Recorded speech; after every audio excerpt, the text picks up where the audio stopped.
Hello friends, welcome to our channel 360 degree engineer. आज के हमारा टॉपिक है नॉन इंसेंटिव या नहीं है तो इसी को ही रिड्यूस्ड रिस्क प्रोटेक्शन भी बोलते हैं। इसका कोड है EXN या EXN का कोड से आपको बहुत बार जो हमारा इलेक्ट्रिकल इक्विपमेंट का नेम प्लेट में आपको दिखते हैं, ये बेसिकली नॉन इंसेंटिव या रिड्यूस्ड रिस्क ऑफ प्रोटेक्शन का डिवाइस है। इसका जो करस्पॉन्डिंग IEC स्टैंडर्ड है वो IEC 60079 का पार्ट 15 है। ये आपको कवर करते हैं नॉन इंसेंटिव और रिड्यूस्ड रिस्क ऑफ प्रोटेक्शन के बारे में। तो आज के हमारे वीडियो में इसके बारे में इन डिटेल हम लोग समझ लेंगे फ्रेंड्स। चलो फ्रेंड्स शुरू करेंगे। पहले ये EXN प्रोटेक्शन जो नॉन इंसेंटिव या रिड्यूस्ड रिस्क ऑफ प्रोटेक्शन है, वो इसका डेफिनेशन इसका होता क्या है फ्रेंड्स। ये ऐसा प्रोटेक्शन है वो हमारा इलेक्ट्रिकल ऑपरेटर्स में नॉर्मल कंडीशन पे और कुछ specified abnormal conditions like overload या शॉर्ट सर्क्यूट, ऐसे कोई स्पेसिफाइड ओवरलोड कंडीशंस में वो कभी भी कैपेबल नहीं है इसका सराउंडिंग एटमॉस्फेयर को मतलब एक्सप्लोजिव बनाने के लिए। तो सराउंडिंग एटमॉस्फेयर में आपको एक्सप्लोजन क्रिएट करने के लिए, कैपेबल नहीं करने के लिए और नहीं होने के लिए इसको हम डिसाइड करते हैं। इसका ऑपरेशन इंटेंडेड पर ओनली जोन 2 है। क्योंकि फ्रेंड्स आप अगर इंडस्ट्री में देखेगा तो हमारा जोन 2 का एरिया बहुत ज़्यादा होते हैं कंपेयर टू जोन 0, तो बहुत ही लिमिटेड होते हैं। इसके बाद जोन 1 का एरिया कम रहते हैं, इसके बाद जोन 2 का एरिया ज़्यादा रहता है। हमारा मोस्ट ऑफ द इंस्ट्रूमेंट्स मतलब बहुत सारे इक्विपमेंट्स है, जोन 2 में भी बहुत सारे इक्विपमेंट्स आते हैं। सो हमको हर बार जो हमारा अभी तक जितना भी हमारा एक्सप्लोजन प्रूफ का इक्विपमेंट्स हमने डिस्कस किया था, उसको अगर आप देखेगा तो इसकी कॉस्ट बहुत ज़्यादा रहते हैं। तो इसीलिए ऐसा ही एक सोल्यूशन पे लेकर आया था। क्योंकि हमारे इंडस्ट्री में जोन 2 का एरिया भी बहुत ज़्यादा है और इसमें इक्विपमेंट भी ज़्यादा है और इसमें जो हमारा कॉस्ट भी ज़्यादा पड़ रहा है हर जगह। तो इसीलिए एक और apparatus को, एक और एक्सप्लोजन प्रूफ प्रोटेक्शन को लेकर आया था, वो हमारा EXN है। वो एप्लीकेबल ओनली फॉर जोन 2 के लिए ही इसको एप्लीकेबल है। और इसको ये नथिंग बट आपका EXE का टाइप है या नहीं है तो जो आपका एग्जिस्टिंग एक्सप्लोजन प्रूफ प्रोटेक्शन से उसकी सिमिलर वे में रहते हैं।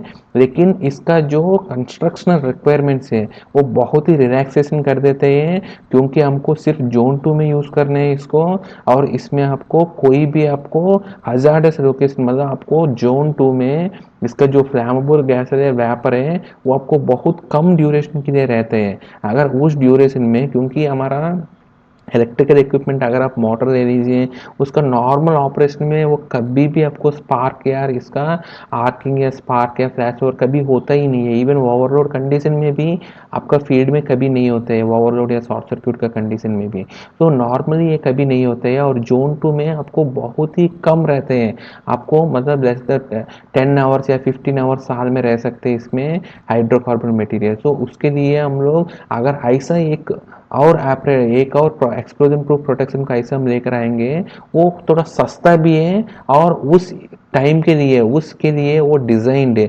ऐसे कोई लेकर आ गए तो वही है फ्रेंड्स, हमारा EXN है, सबसे लेस कॉस्ट है। ये हमारा एक्सप्लोजन प्रूफ का प्रोटेक्शन का डिवाइस कोई है तो वो हमारा EXN का प्रोटेक्शन का इक्विपमेंट्स है और इसका ऑपरेटर्स है। ठीक है। अगर आपको कुछ भी आपको अगर कहीं पे भी इसका एम्बियंट टेम्परेचर का बारे में नहीं दिया है तो डिफॉल्ट है आपको -20 से लेकर +40 डिग्रीज तक इसका एम्बियंस, उस रेंज में आप इसको यूज़ कर सकते हैं। ये similar to other type of protection device है, जैसे EXE है, EXD है, उसकी टाइप सिमिलर है, लेकिन उसका उसमें कुछ रिलैक्सेशन दे देगा तो, और इसको जोन 2 के लिए यूज़ कर सकते हैं तो वही हमारा EXN है। ठीक है फ्रेंड्स, वो हम आगे इन डिटेल समझ लेंगे। जैसे हमारा EXN में आपको 4 प्रकार का प्रोटेक्शन है। एक EXNA है, वो नॉन स्पार्किंग है। और EXNR it is restricted breathing. और EXNL एनर्जी लिमिटेशन। और EXNC प्रोटेक्टेड स्पार्किंग है। अगर इसको आप देखेगा तो फ्रेंड्स, जो EXNA है नॉन स्पार्किंग एपरेटस है, वो सिमिलर टू EXE है। जैसे हमने EXE एनहांस्ड और इंक्रीज्ड सेफ्टी का जो एक्सप्लोजन प्रूफ प्रोटेक्शन बारे में बताया था, वो सिमिलर ही है। लेकिन उसमें अगर कुछ रिलैक्सेशन दे दिया हमने सो दैट इसको जोन 2 में यूज कर सकते हैं। तो अगर इसमें कुछ कॉस्ट कम, इनडायरेक्टली रिलैक्सेशन मतलब क्या है फ्रेंड्स, हम इसके अंदर का कंपोनेंट्स का इसका कॉस्ट हम अगर कर सकते हैं, कॉस्ट में अगर हम सैक्रिफाइस कर सकते हैं तो सो दैट इसको जोन 2 में यूज कर सकते हैं, तो वो हमारा EXNA है, वो non sparking explosion proof protection है। अगर उसी को ही अगर हम लोग EXNR है, EXPA फ्रेंड्स हमारा बहुत बड़ा बड़ा इक्विपमेंट में हम लोग जनरली यूज़ करते हैं, प्रेशराइज्ड या नहीं है तो ओवर प्रेशर प्रोटेक्शन क्लास का। लेकिन आप बहुत बार क्या होता है, बहुत छोटी छोटी चीज़ें, ठीक है, छोटी छोटी इक्विपमेंट को आप यूज़ करते हैं, वहाँ आपको एक ब्लोअर लगाना है और इसको सर्कुलेट करना है, इसका प्रेशर गेज लगाना है, आपको एक हाइड्रोकार्बन डिटेक्टर लगाना है और फ्लो ट्रांसमीटर लगाने हैं। ये सब आपको परमानेंट सिस्टम आपको लगाने में पॉसिबल नहीं होते हैं। अगर आपको छोटी छोटी सिस्टम के लिए उतना आपको कॉस्ट भी नहीं रख सकते, इसीलिए अगर आपको छोटी छोटी सिस्टम में अगर आप EXNR यूज कर सकते हो, वो होता क्या है हम आगे बता देंगे। लेकिन इसका जो ऑपरेशन है, इसका जो प्रिंसिपल है सिमिलर टू EXP है, लेकिन इसका कॉस्ट हम कम करेंगे, मतलब इसमें सस्ता वाला वर्जन को आप लेकर आएगा तो वो EXNR है। ऐसे EXE में आपको सस्ता वाला वर्जन में लेकर आएगा तो EXENA है। ऐसे आपको EXD को आपको सस्ता वाले में लेकर आया तो वो EXNC है।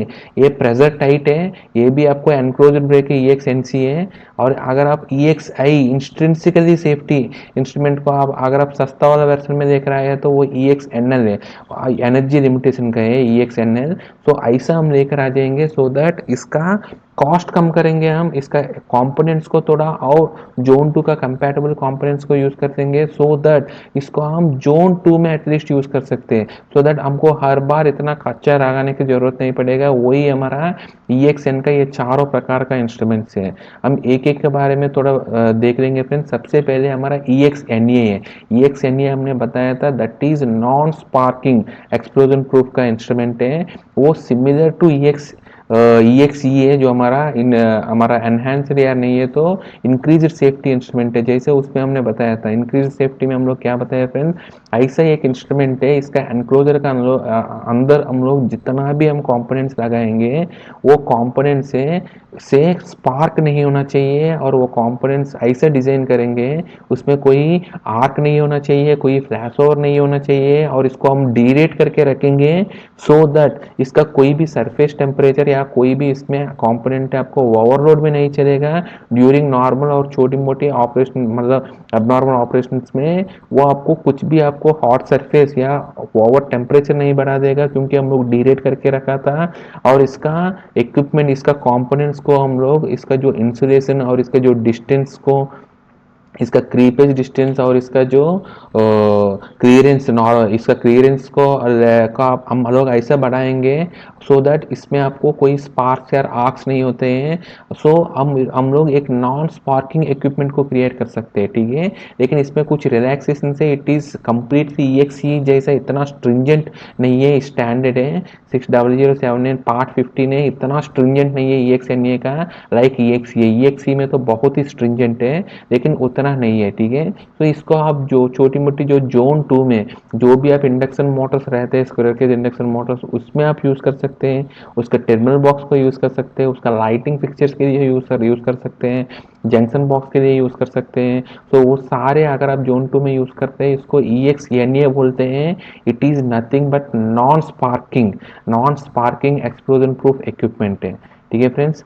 सो इसकी जो EXNA है, जो नॉर्मली इसका नॉन स्पार्किंग है, जैसे हमने बताया फ्रेंड्स EXNA का जो फीचर्स है जो हमने इवन EXE में भी हम लोग करते हैं, इसका जो एनक्लोजर है, इसका जो बाहर का जो एनक्लोजर है, हमारा टर्मिनल बॉक्स या नहीं है तो इसका जो एनक्लोजर है, वो एनक्लोजर को हम लोग सबसे पहले हम लोग इसका मैकेनिकली स्ट्रेंथ बना देंगे, ठीक है। जैसे EXE में भी हम लोग डिस्कस किया था, जो एनक्लोजर है आपको इसका मैकेनिकल स्ट्रेंथ अच्छा होना चाहिए सो दैट आपको ये इम्पैक्ट, कोई भी इम्पैक्ट एनर्जी, इम्पैक्ट फोर्स को ये विथस्टैंड कर सकते हैं। अदरवाइज वो एनक्लोजर ही अगर बेंड हो गया तो अंदर का कंपोनेंट तो आपको इसका कंपोनेंट का जो सर्टिफिकेशन है वो आपको लॉस ही हो जाएगा, उसका कंपोनेंट डैमेज हो सकते हैं। So it's no more non sparking का फीचर ही नहीं रहेगा। इसीलिए इसका एनक्लोजर है थोड़ा स्ट्रेंथ अच्छा होना चाहिए। वो स्ट्रेंथ कितना अच्छा होना चाहिए वो आपको इस स्टैंडर्ड में दिया गया था, वो 7 जॉल होना चाहिए कोई इम्पैक्ट का जो टेस्ट के लिए।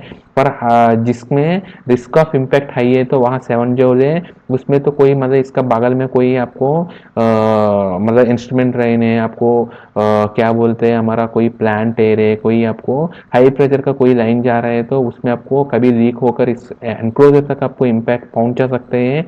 उसमें आपको 7 जॉल होना चाहिए। जहाँ आपको ओपन स्पेस है उसमें कोई रिस्क ऑफ इम्पैक्ट ही नहीं है, आपको जंक्शन बॉक्स या जंक्शन बॉक्स या नहीं थे एनक्लोजर का ऊपर कोई रिस्क है ही नहीं इम्पैक्ट है तो आपको 3.5 जॉल तक रह सकते हैं। ठीक है, उस स्टैंडर्ड में दिया गया था। इसके बाद आपको मिनिमम IP54, जहां आपका एनक्लोजर का अंदर आपको, क्योंकि आपको आईपी प्रोटेक्शन भी बहुत इंपॉर्टेंट है, जैसे मैं आपको EXE का प्रोटेक्शन में बताया था। आपको सबसे पहले मैकेनिकल इसका एनक्लोजर स्ट्रेंथ अच्छा होना चाहिए। इसके बाद जो एनक्लोजर है उसके अंदर कुछ भी आपको डस्ट या लिक्विड पार्टिकल्स भी आपको घुसना नहीं चाहिए। अगर घुस गए तो तब भी आपका इसका जो अंदर का कंपोनेंट्स है, बेसिकली EXN और EXE दोनों में हम लोग क्या करते हैं, अंदर कंपोनेंट्स हम लोग ऐसे बनाया था सो दैट वो आपको स्पार्क फ्री होगा, आर्क आर्क नहीं होगा, स्पार्क नहीं होगा, इसमें आपको कोई फ्लैश ओवर नहीं होगा। ठीक है फ्रेंड्स, उसमें कोई आपको ओवर हीटिंग नहीं होगा, डीरेट करके रखा। लेकिन अगर आप इसके अंदर आपको डस्ट या नहीं है तो मॉइस्चर इनग्रेस हो गया तो वो सारे फीचर आपको खराब हो जाएगा और वो आपको रहेगा ही नहीं है, क्योंकि आप इसमें इतना अच्छा इंसुलेशन क्वालिटी का टर्मिनल बॉक्स ले रहे हैं। अगर इसमें आपको मॉइस्चर इनग्रेस हो गया, मॉइस्चर जम गया या नहीं तो डस्ट जम गया तो आपको जो क्रीपेज, इसका जो पहले हमारा जो क्रीपेज हम लोग मेंटेन कर रहे थे, हमारा जो क्रीपेज वो आपको मेंटेन ही नहीं होगा। ठीक है, हमारा जो क्लियरेंस हमारा जो हम लोग मेंटेन कर रहे हैं वो भी आपको मेंटेन नहीं हो पाएगा, क्योंकि आपको ये अच्छे बहुत ही इंपॉर्टेंट चीज़ है इंग्रेस प्रोटेक्शन। ठीक है, इसीलिए हमने जहां आपको एनक्लोजर का अंदर कंप्लीटली लाइव पार्ट से अंदर वो एक्सपोज हो रहा है लाइव पार्ट्स कंप्लीटली, तब आपको IP54 लेना पड़ेगा। और जहां आपको लाइव पार्ट्स एक्सपोज नहीं हो रहे हैं, लाइक आपको इंसुलेशन है लाइव पार्ट्स का ऊपर, तब आपको IP44 ले सकते हैं। ठीक है, तो इसके अंदर जितना भी हमारा कंपोनेंट्स में आपको बताया था, लाइक टर्मिनल बॉक्स है जो भी आपको, वो सर्टिफाइड टर्मिनल बॉक्स होना चाहिए, सर्टिफाइड टर्मिनल्स होना चाहिए। और वो इसका जो इंसुलेशन क्वालिटी बहुत अच्छा होना चाहिए, जस्ट लाइक EXE है। और इसका जो क्रीपेज डिस्टेंस और इसका क्लियरेंस डिस्टेंसेस है, इसके हिसाब से जो डिजाइन टर्मिनल्स है इसके हिसाब से होना चाहिए। और इसका जो टर्मिनल से लॉकिंग टाइप होना चाहिए, सो दैट इसका जो कनेक्शन में कोई लूज नहीं होगा, उसका कनेक्शन का वजह से कोई आर्किंग या स्पार्क नहीं होगा। और इसका जो ग्लैंड है, इसका रिक्वायरमेंट है जो IEC 60079 का पार्ट 0 में जो दिया गया था, इसकी रिक्वायरमेंट्स को वो फुलफिल होना चाहिए। It is EXNA is nothing but EXE similar है, लेकिन इसमें देख लीजिए आपको कुछ रिलैक्सेशन दे दिया, IP में आपको रिलैक्सेशन दे दिया। IP44 भी यूज कर सकते हैं जहां आपको इंसुलेटेड ड्राई पार्ट्स है तो हमको इवन EXE में भी IP54 आर बेटर बोलते हैं। यहाँ हमको IP54 भी यूज करना पड़ेगा जहाँ कंप्लीटली ड्राई पार्ट्स एक्सपोज हो रहे हैं। लेकिन जहाँ आपको इंसुलेटेड ड्राई पार्ट्स है तो आपको IP54 में जा सकते हैं, वहाँ आपको रिलैक्सेशन दे दिया। और यहाँ भी आपको 3.5 जॉल है, जहाँ आपको रिस्क ऑफ इम्पैक्ट नहीं है तो आप इसका एनक्लोजर का स्ट्रेंथ में आप थोड़ा कॉम्प्रोमाइज कर सकते हैं। और इसका थोड़ा इंसुलेशन क्वालिटी भी उसका जैसा उतना जरूरत नहीं है। और इसका जो इवन वहाँ तो आपको मोस्टली आपको रिंग टाइप लग यूज करना पड़ेगा। और रिंग टाइप आपको स्क्रू टाइप मतलब बोल्टेड टाइप आपको टर्मिनल बॉक्स यूज करना पड़ेगा। यहाँ वो भी आपको नहीं है, आपको पिन या नहीं है तो आप यू टाइप वाला भी आप यूज कर सकते हैं। ठीक है, वो थोड़ा मोटा रिलैक्सेशन दे दिया सो दैट इसका कॉस्ट हम कम कर दिया। तो ये हमारा EXNA है फ्रेंड्स, हमारा नॉन स्पार्किंग प्रोटेक्शन है। ठीक है, तो ये एक हमारा नॉन EXNA का जो मोटर है उसका नेम प्लेट आप देख लीजिए, ये हमारा 0.37 किलोवाट का मोटर है फ्रेंड्स, 0.37 किलोवाट का मोटर है। 0.5 HP है इसका, 50 हर्ट्ज फ्रीक्वेंसी है, 230 वोल्ट है, मतलब 230 पे 400 वोल्ट है। ठीक है, सो बेसिकली इसका करंट है डेल्टा में कितने, स्टार में कितने हैं।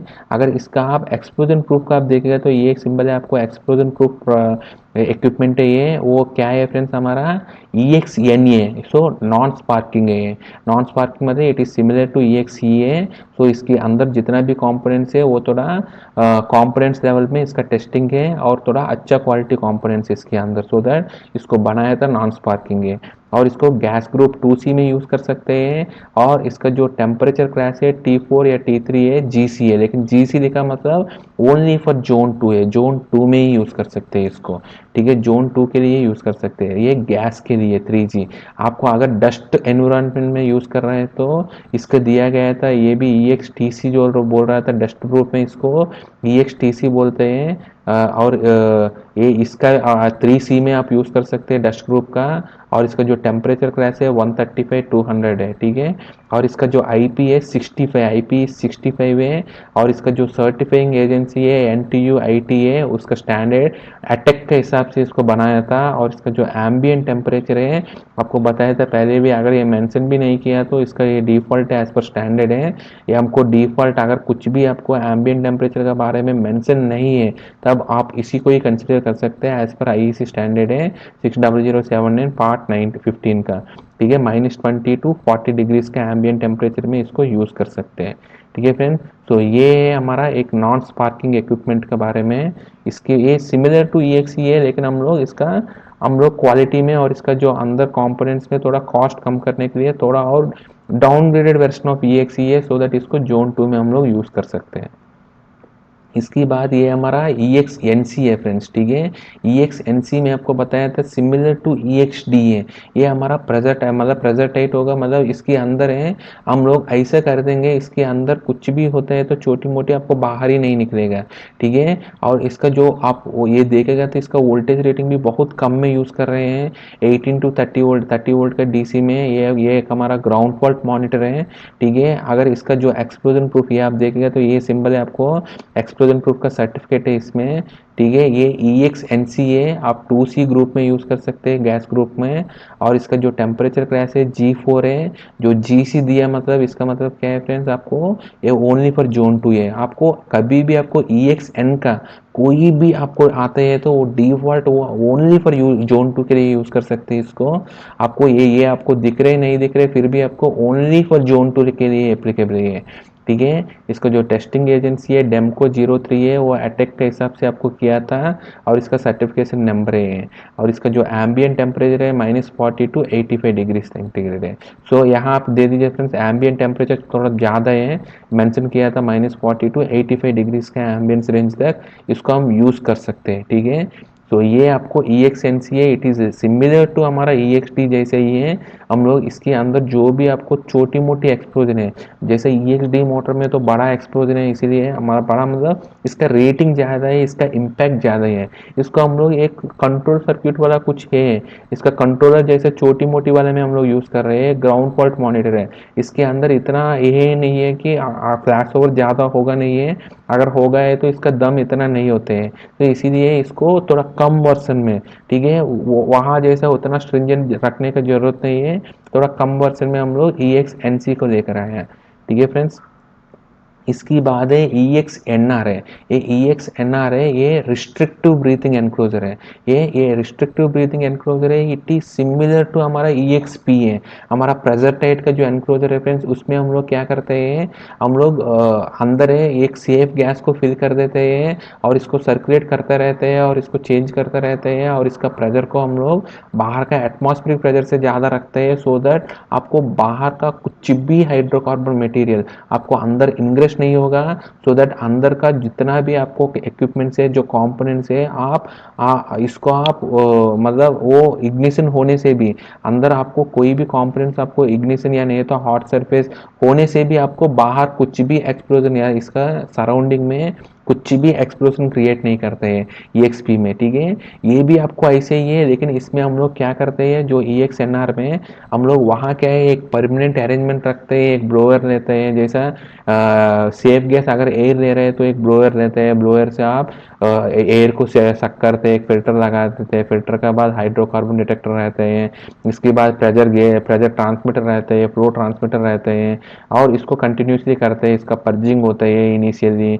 और इसको जब तक हाइड्रोकार्बन लेवल कम नहीं होगा और प्रेशर और फ्लो रिक्वायरमेंट मीट नहीं होगा, तब तक इसका मोटर को या इसका इक्विपमेंट को परमिसिव नहीं आता है स्टार्ट करने के लिए, ऐसे वो फेल सेफ रहते हैं, वो सब है वहाँ। आपको एक परमानेंट इंफ्रास्ट्रक्चर जैसे ही वहाँ बना दिया हमने, ठीक है। लेकिन यहाँ आपको क्या होते हैं, जो इक्विपमेंट है, छोटी मोटी इक्विपमेंट है, उसमें हम लोग पहले ही एनक्लोजर को हम लोग क्या कर देंगे, प्रेशर टाइट बना, मतलब आपको इसका अंदर कुछ गैस फिल कर देंगे, उसका प्रेशर गैस है, हम लोग रख लेंगे। एक बार एनक्लोजर बंद करने के बाद हम लोग क्या करेंगे, इसके अंदर गैस फिल कर देंगे और इसको बंद कर देंगे।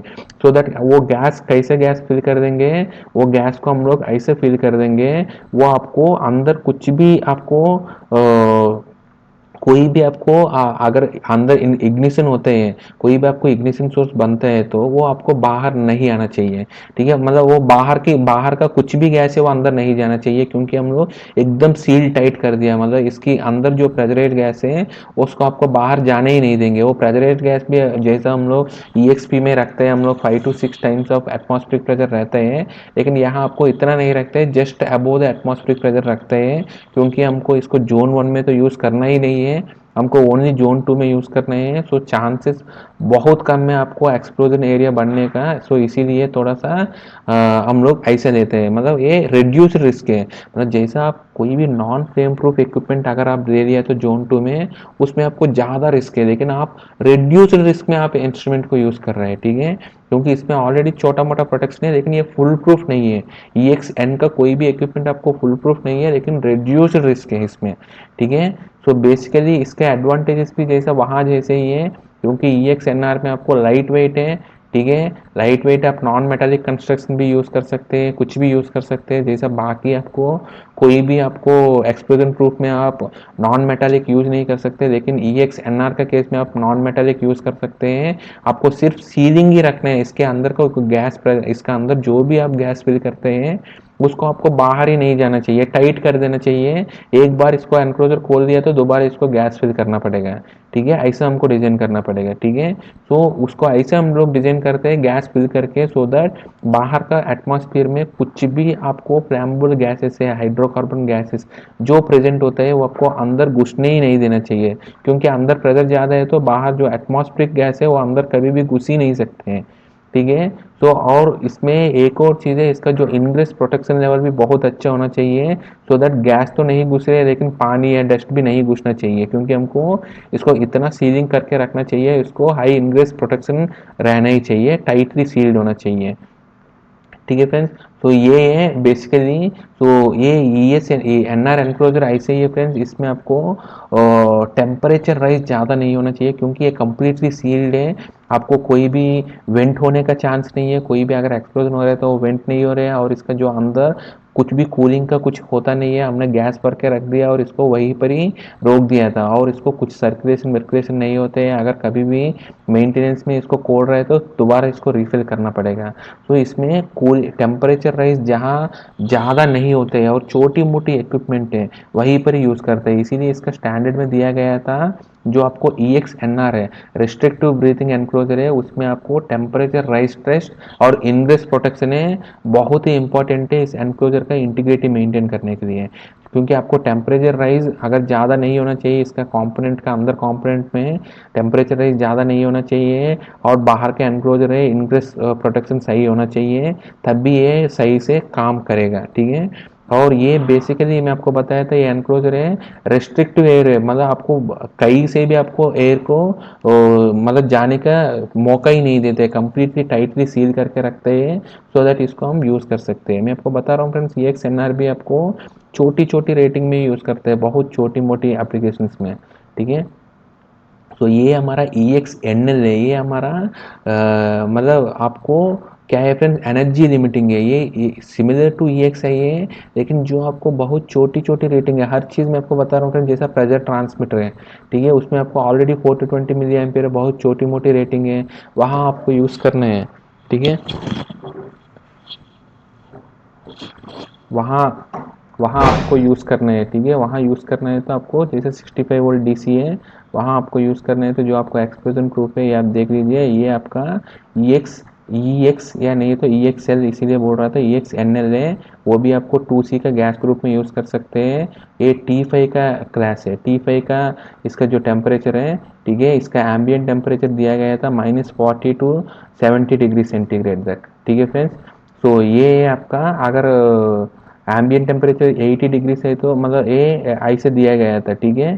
सो ये आपका IP66 है फ्रेंड्स, ठीक है, IP66 ये बेसिकली एनर्जी लिमिटिंग है, वो सिमिलर टू हमारा इंस्टेंस के लिए सेफ जैसे है। इसके अंदर हम लोग एनर्जी है, इसका जो पावर सप्लाई और इसका वोल्टेज करंट को हम लोग इतना लिमिट कर देंगे सो दैट इसमें इसका इग्निशन एनर्जी हमको कम ही रहेगा, लेकिन जोन 2 में तो बहुत कम ही रहते हैं। सो जो इसीलिए आपको थोड़ा सा मतलब हम लोग रिलैक्स करके हम लोग इग्निशन एनर्जी को हम लोग लिमिट कर देंगे, ठीक है। ये इसका अटैक का इसका सर्टिफिकेट का नंबर है। तो ये है फ्रेंड्स आज के हमारा वीडियो, हमारा साथ आगे भी बनाते रहिए for more and interesting videos. Thank you friends.